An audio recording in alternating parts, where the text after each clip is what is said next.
നമസ്കാരം. UDF-ലേക്ക് ഇല്ലെന്ന് പ്രഖ്യാപിച്ച് PV അൻവർ. തന്നെ ഇനി ഒരു രാഷ്ട്രീയ നേതാക്കളും വിളിക്കരുതെന്നും PV അൻവർ വ്യക്തമാക്കി. നിലമ്പൂരിൽ മത്സരിക്കാനില്ലെന്നും PV അൻവർ തുറന്നു പറഞ്ഞു. മത്സരിക്കാൻ കോടികളാണ് ചെലവ്. ആ പണം തന്റെ കയ്യിലില്ല. ചേലക്കരയിൽ കോടികൾ ചെലവാക്കുന്നത് കണ്ടതാണ്. മരുമകന്റെയും പ്രതിപക്ഷ നേതാവിന്റെയും സംഘം വരും. ബൂത്തുകളിൽ ലക്ഷങ്ങളാണ് ചെലവഴിക്കുന്നതെന്നും അൻവർ ആരോപിച്ചു. CPM-മായി ഇനി ബന്ധപ്പെടണമെങ്കിൽ വേറെ തന്തയ്ക്ക് ജനിക്കണമെന്നും PV അൻവർ വ്യക്തമാക്കി.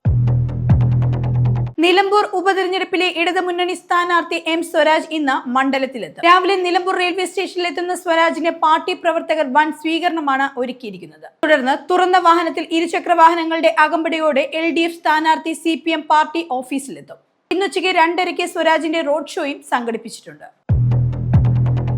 അട്ടപ്പാടിയിൽ കാട്ടാന ആക്രമണത്തിൽ പരിക്കേറ്റയാൾ മരിച്ചു. ചീരക്കടവ് സ്വദേശി മല്ലൻ എന്ന 60-കാരനാണ് മരിച്ചത്. വാരിയെല്ലിനും നെഞ്ചിനും സാരമായി പരിക്കേറ്റ് ചികിത്സയിലിരിക്കെയാണ് അന്ത്യം. ചീരക്കടവ് വനമേഖലയിൽ ഇന്നലെ ഉച്ചയ്ക്കായിരുന്നു ആക്രമണം നടന്നത്. ഉടൻ തന്നെ കോട്ടത്തറ താലൂക്ക് ആശുപത്രിയിൽ എത്തിച്ചിരുന്നു. എന്നാൽ ഗുരുതര പരിക്കിനെ തുടർന്ന് വിദഗ്ധ ചികിത്സയ്ക്കായി തൃശൂർ മെഡിക്കൽ കോളേജിലേക്ക് കൊണ്ടുപോവുകയായിരുന്നു. വെന്റിലേറ്ററിൽ പ്രവേശിപ്പിച്ച മല്ലന്റെ ആരോഗ്യനില വഷളായതിനെ തുടർന്ന് ഇന്ന് രാവിലെ 7:30 മണിയോടെയാണ് മരണം സംഭവിക്കുന്നത്.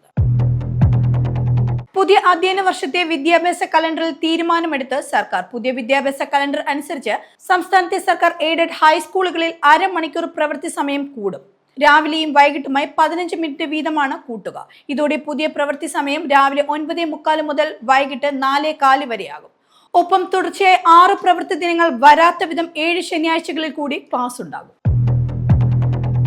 കേരളത്തിലെ വിവിധ ജില്ലകളിൽ വരും മണിക്കൂറുകളിൽ ശക്തമായ മഴ തുടരുന്നതിനാൽ കേന്ദ്ര കാലാവസ്ഥാ വകുപ്പ് ഓറഞ്ച് അലർട്ട് പ്രഖ്യാപിച്ചിട്ടുണ്ട്. തിരുവനന്തപുരം, കൊല്ലം, പത്തനംതിട്ട, ആലപ്പുഴ, കോട്ടയം, ഇടുക്കി, എറണാകുളം, തൃശൂർ, മലപ്പുറം, കോഴിക്കോട്, കണ്ണൂർ ജില്ലകളിലാണ് കേന്ദ്ര കാലാവസ്ഥാ വകുപ്പ് ഒറ്റപ്പെട്ട ഇടങ്ങളിൽ തീവ്ര മഴ പ്രവചിക്കുന്നത്. ജില്ലകളിൽ ഒറ്റപ്പെട്ട ഇടങ്ങളിൽ മഴയ്ക്കൊപ്പം മണിക്കൂറിൽ 50 കിലോമീറ്റർ വരെ വേഗത്തിൽ ശക്തമായ കാറ്റിനും സാധ്യതയുണ്ട്.